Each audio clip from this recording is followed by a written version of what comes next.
አንቺ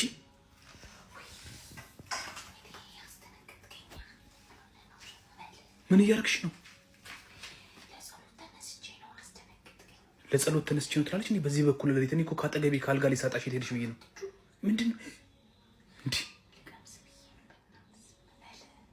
ልቀምስ ብዬ ነው። ዝም በል እና ታዲያ እንዴ እሷ ወጣውን ሰርታ ግድና አርጋስ ቀምጥ ሄደች። ቆይ የአዲሷን ተከራይ ወጥ እየነካሽ ነው።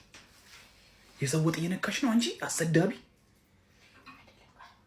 በስመ አብ ወወልድ ወመንፈስ ቅዱስ። ኧረ በእናትሽ ምን የሰው ወጥ ይሰረቃል እንዴ? አንቺ ነውር አይደለም እንዴ? ብዙም አይጣፍጥም፣ ግን ባሏ ስፍስፍ ብሎ ሲወዳት ምን እያደረገች ብታበላው ነው ብዬ እኮ እስኪ ልቅመሰው ብዬ ነው።